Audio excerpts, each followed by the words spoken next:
नमस्कार, राधे कृष्णा दोस्तों। आप सभी का स्वागत है मेरे YouTube चैनल प्रभु भक्ति में। और रोज़ की तरह आज हम फिर से उपस्थित हैं एक बहुत ही अच्छी जानकारी के साथ। तो जी हाँ, जैसे सभी को पता है कि नवरात्र का महापर्व चल रहा है। तो ऐसे में कब है चैत्र नवरात्रि की अष्टमी और नवमी तिथि, तो ये सब हम विस्तार से जानेंगे इस वीडियो में। तो सबसे पहले सभी को नवरात्र की हार्दिक शुभकामनाएं। जय माता दी। और कमेंट बॉक्स में भी जय माता दी ज़रूर लिखें। वैसे तो नवरात्रि के हर दिन खास होते हैं, खास महत्व है सभी दिनों का, लेकिन इसमें महाअष्टमी और महानवमी तिथि को श्रेष्ठ माना गया है।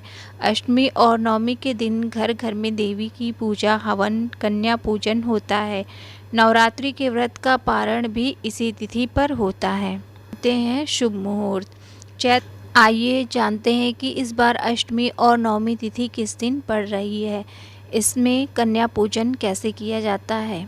कब है अष्टमी तिथि। चैत्र नवरात्रि के 8वें दिन महाअष्टमी मनाई जाती है। इस दिन माँ महागौरी की पूजा का विधान बताया गया है।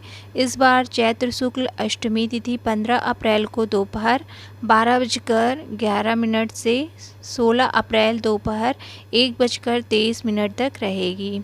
उदया तिथि के चलते महाअष्टमी 16 अप्रैल को मनाई जाएगी। और जो लोग व्रत रखते हैं वो इसी दिन अष्टमी का व्रत भी रखेंगे। अब आइए जानते हैं कि कब है नवमी तिथि। चैत्र नवरात्रि के 9वें दिन को नवमी तिथि माना जाता है और इसी दिन ही महानवमी मनाई जाती है। इस दिन देवी की 9वें स्वरूप माँ सिद्धिदात्री की पूजा होती है।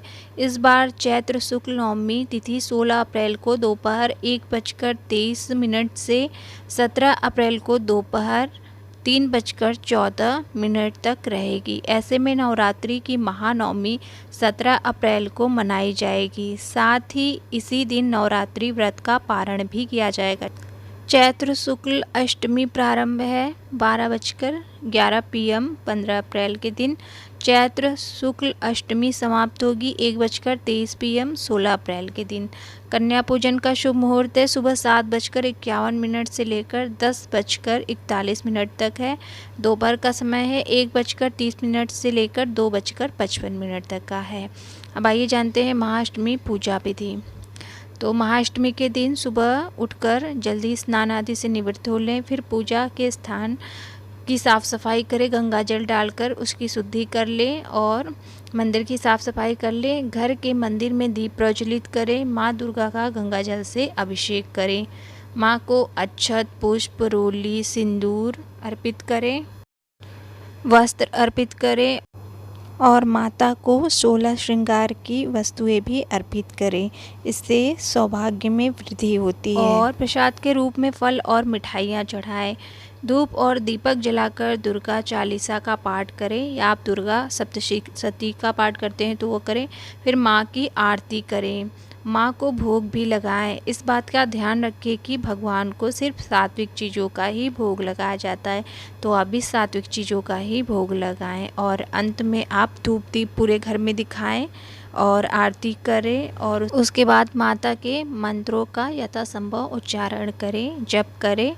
और उसके बाद आप क्षमा याचना जरूर करें, क्योंकि पूजा के दौरान हमसे कोई ना कोई गलती अवश्य हो जाती है। तो माता से क्षमा याचना करें और फिर प्रार्थना करें और पूरे घर में धूप दीप दिखाएं और धुनी दिखाएं और यज्ञ हवन जरूर करें। इससे घर में सकारात्मकता आती है। तो ऐसे करके आपकी पूजा संपन्न हो जाती है। सभी बड़ों का आशीर्वाद लें और दान दक्षिणा जरूर निकालें पुरोहित पंडित के लिए। इस तरह पूजा संपन्न हो जाती है और माता की कथा जरूर श्रवण करें। अब आइए जानते हैं नवमी तिथि का शुभ मुहूर्त। तो नवमी तिथि 17 अप्रैल बुधवार से स्टार्ट है और इसका शुभ मुहूर्त है। नवमी तिथि प्रारंभ होगी अप्रैल 16, 2024 को 1:23 PM और नवमी तिथि समाप्त होगी अप्रैल 17 को 3:14 PM पर समाप्त हो जाएगी। रामनवमी के दिन पूजा का शुभ मुहूर्त नोट कर ले। सुबह 6:27 से 7:51 तक है। दोपहर का शुभ मुहूर्त है 1:30 से लेकर 2:55 तक का है। तो ये रामनवमी का जो शुभ मुहूर्त है पूजा का वो है। और रामनवमी की पूजा विधि है ये जान लेते हैं। इस पावन दिन सुबह जल्दी उठकर स्नान करने के बाद स्वच्छ वस्त्र पहने अपने घर के मंदिर में दीप प्रज्वलित करें। घर के मंदिर में देवी देवताओं को स्नान कराने के बाद साफ स्वच्छ वस्त्र पहनाएं। भगवान राम की प्रतिमा या तस्वीर पर तुलसी के पत्ते की माला अर्पित करें। भगवान को फल मिष्ठान अर्पित करें। अगर आप व्रत कर सकते हैं तो इस दिन व्रत भी रखें। भगवान को अपनी इच्छा अनुसार सात्विक चीज़ों का भोग लगाएं। इस पावन दिन भगवान राम की आरती भी अवश्य करें और हो सके तो चालीसा भी अवश्य गाएं। आप इस दिन रामचरितमानस, रामायण, श्री राम स्तुति और राम रक्षा स्तोत्र का पाठ भी कर सकते हैं। ये काफ़ी फलदायी होते हैं। भगवान के नाम का जप करने का भी बहुत अधिक महत्व होता है। आप श्री राम जय जय राम या जय सिया राम का भी जप कर सकते हैं।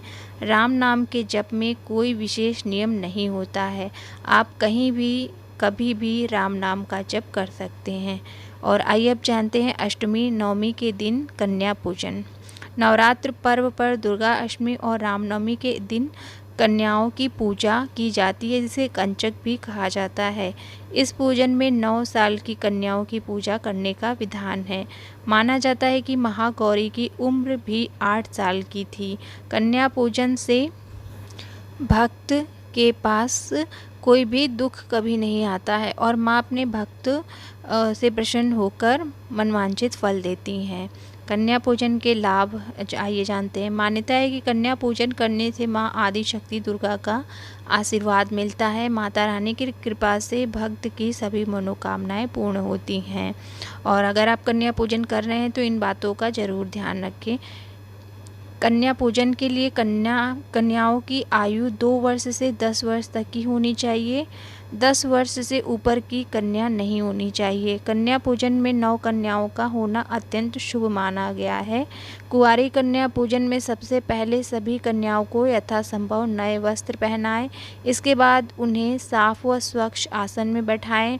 आसन पर बैठाने के बाद सभी कन्याओं के पैरों में लाल रंग लगाएं। उसके बाद कन्याओं को टीका लगाएं और चुनरी उड़ाएं और अपनी सामर्थ्य अनुसार भोजन जरूर कराएं कन्याओं को, जिसमें खीर, पूड़ी, हलवा और अन्य प्रकार की मिठाई का भोग लगाएं और फल भी दें और उनसे खाने के लिए निवेदन करें। भोजन के बाद कन्याओं को दक्षिणा के रूप में फल और पैसे आदि दें और उनके पांव छूकर आशीर्वाद प्राप्त करें। मान्यता है कि कन्या पूजन करने से माँ दुर्गा प्रसन्न होती हैं और भक्तों के सभी दुख दर्द को दूर करती हैं और अपना आशीर्वाद हमेशा बनाए रखती हैं। आई होप आपको ये जानकारी अच्छी लगी होगी। तो फिर मिलेंगे ऐसी ही जानकारी के साथ अगले वीडियो में। तब तक के लिए राधे राधे। और चैनल पे नए हैं तो चैनल को सब्सक्राइब, लाइक, शेयर अवश्य कर दें। और सभी को नवरात्रों की हार्दिक शुभकामनाएं। जय माता दी।